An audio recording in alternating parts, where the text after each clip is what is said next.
Fermé. Bien. Alors, bonjour à tous. Donc, c'est un message marial. Je ne vous cache pas que je viens de manquer le premier, ça a coupé au milieu. Donc, vous le savez, c'est l'accueil du verbe. J'explique un jour ce qu'est vraiment l'accueil du verbe, c'est-à-dire que je ne sais pas du tout ce qui va être dit par ma bouche ou ce que j'écris. Pour certains, c'est ce qu'on appelle l'écriture automatique. Voilà, donc c'est un accueil de Marie. Amour, mes chéris. C'est accompli tout ce qui pouvait l'être jusqu'à aujourd'hui. Une nouvelle fête se profile, celle du passage, du grand passage. Il sera obligatoirement plus réel et plus personnel que les années précédentes et bien sûr différent. Tu as vécu, enfin existé depuis un an, et tous les jours ne furent pas beaux. Mais intériorise-toi, répertorie l'état de tes diverses transformations. J'allais dire métamorphose. Aujourd'hui, ce mot n'est pas approprié. Physiquement, oui, pour certains. Mais la chrysalide qui nous intéresse est celle qui te définit vraiment. Qu'est-ce qui t'enveloppe, qui va permettre de déployer tes ailes? La simple phrase qui te cerne chaque jour tend-elle vers l'azur? Est-ce que ton aura estime... Non, pardon. Est-ce que ton aura est inexistante ou belle et polarisante? Pourquoi, si je me concrétisais, je ferais l'unanimité? Tu as facilement la réponse. Je suis la somme de la veille de mes valeurs, des nobles sentiments que je peaufine et les choix des actes que je produis. Pas de mérite. Mon passé n'était même pas dans une chrysalide. Marie, en génération spontanée. Mais pour toi, ce cocon protecteur, ce nid normalement douillet, c'est ta matrice. L'ensemble corps et âme qui, pour le premier, accepte les cicatrices, des blessures physiques ou autres, et les stérilités des refus des envolés. Ton âme doit le porter, ce véhicule, l'assainir, le dérider. Souviens-toi de Florilène. C'est de toute façon dans la chrysalide que se conçoit l'autre matrice. Dans l'état actuel des choses, il faut un corps.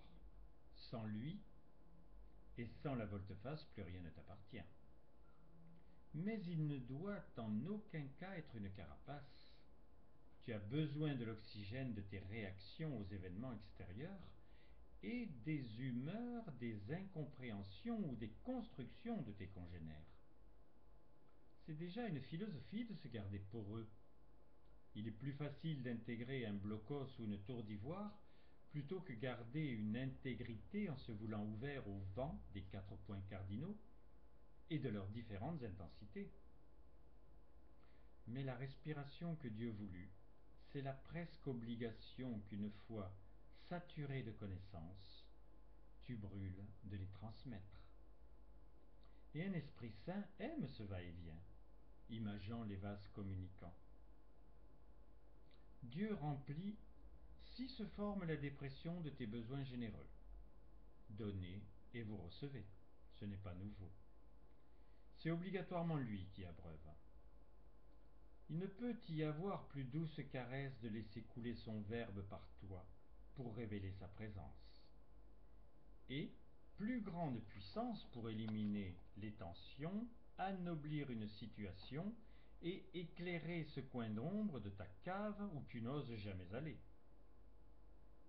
Rien n'est sacré pour Dieu, mais tout l'est pour toi. Et si lui ne te scelle rien, si tu veux savoir, tu ne peux rien lui cacher. L'œil était dans la tombe et regardait Caïn. Image de la conscience concrétisée par le regard perçant.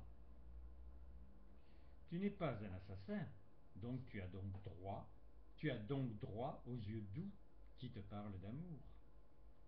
Il ne juge pas car il ne pardonne pas. La plus grande punition que tu t'es donnée étant de t'endormir en lui. Il y a pire. Au-delà de 100 ans en arrière, c'était comme si tu n'étais jamais né.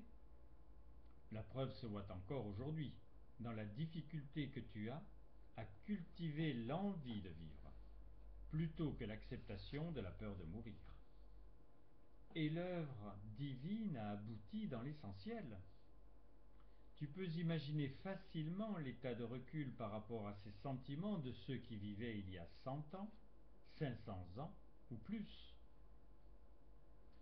Le passage de Pâques depuis des années est pétri de l'envie de Dieu que la culture de l'accession à l'éternité ne te quitte plus.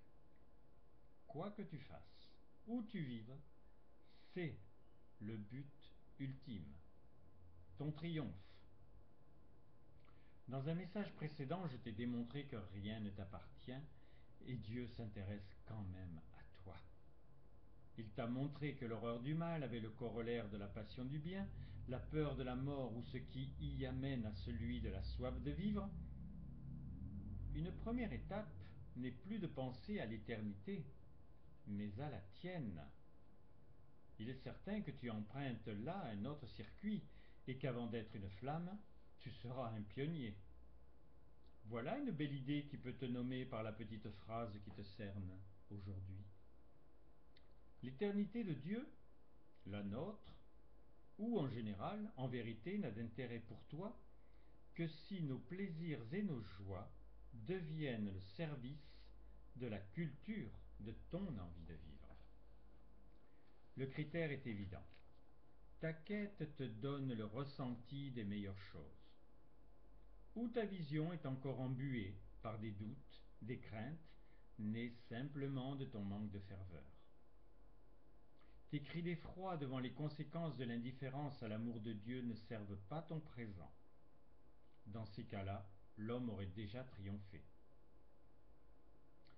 Aimer ton prochain plus que toi-même n'a été réalisé que par des personnes dont les choix furent instrumentalisés. C'est le goût direct, thérésien. Lui et pas un autre qui emportera tous les suffrages. Rien de limitatif puisqu'il est tout. Mais ce n'est que la culture et non pas un seul choix. La culture donc d'utiliser la liberté d'aimer à bon escient, focalisée sur le Créateur qui te chérit, et nous de surcroît. Tu n'es pratiquement plus animé. Tu t'animes pour les choses à faire.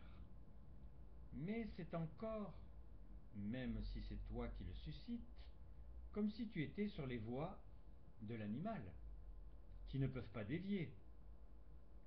Tu sais que les animaux normalement te sont soumis, mais si tu es pour le moins sur le rail de l'homme en apprentissage d'humain, n'importe quel acte de vie, dialogue, communion, bénédiction te font quitter le monde extrêmement prodigue de l'animation. Et tu le sais bien. Au moment où seul ton cœur peut prendre le relais de ton intelligence et de ton savoir-faire, tu es perdu, désemparé. C'est normal, la routine n'a plus lieu d'être. Seul, tu es incompétent. La vie qui veut t'apprendre à être t'appelle par son silence. Le gong de la conscience martèle la chrysalide, ou tu fais la sourde oreille, ou tu veux le savoir, que seules tes ailes en t'élevant peuvent te donner. On voit mieux en prenant de l'altitude, et cela minimise les détails. Le moment pour produire, donc aimer, est unique, quand Dieu appelle dans l'instant à l'élan de cœur, de foi, de vie. Ton acquis et ton passé, même agréable, n'ont d'intérêt que pour mouvoir tes pas vers la rencontre avec l'être, grâce à l'autre. Quel qu'il soit, tu peux oser si tu lui veux du bien. Dans sa manifestation, Dieu te disait qu'à tes accents, il hurlait en lui que c'était vrai. Aujourd'hui, il stimule l'intelligence, la sensibilité, les effets du cœur étant ta totale responsabilité. Les divers éléments que j'énonce n'existent que parce que tu es libre. La loi qui nomme cet état est l'interdiction que Dieu vit d'influencer ta volonté. C'est ce qu'il te disait et qu'il te dise encore. Mais je t'assure qu'il a toutes sortes de ficelles pour te ligoter ou te tirer dans la bonne direction, sans que tu te voies enchaîné, mais en veillant que tout lien que tu éprouverais limitatif te soit bénéfique, puisque affectif. Si ce n'était pas moi qui te parle en ce présent, tu ne serais sûr de rien. Je n'ai pas un corps de viande. Je sais, le mot te choque, mais je l'emploie sciemment pour que le contraste te réveille. Je n'ai pas la même matrice que toi, car elle possède les éléments qu'il lui faut pour les buts de sa conception. Tu dois le savoir, par définition, matrice égale mère. C'est celle qui structure, qui entoure, qui fournit un appui, qui sert à reproduire et à construire. Éclairé, tu comprends mieux que ce que tu représentes ou la fonction divine de la terre. Dieu peut te dire: je t'ai tout donné. Au plus haut niveau, ton corps est la matrice de ton âme, mais elle est la mère changeante des évolutions de tes buts. L'utérus peut nider, il est toujours fécondable, car il faut, homme ou femme, que tu puisses être la maman de quelque chose, de n'importe quel but, avouable, matériel ou spirituel. Dans ma matrice de mère, j'ai créé celle de sœur. C'est souvent pour toi l'adversité ou les obligations, qui dans ta matrice charnelle vont en composer une autre. Que tu l'aimes ou ne l'aimes pas, elle va devenir ce que tes besoins l'obligent à être. D'où l'importance de ne pas la laisser se colorer des ternes couleurs des tristesses et des obligations.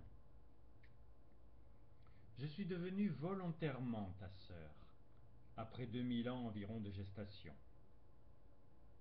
Tu peux accoucher des milliers de fois par tes pensées dans une journée, d'un délicieux bambin ou d'un monstre.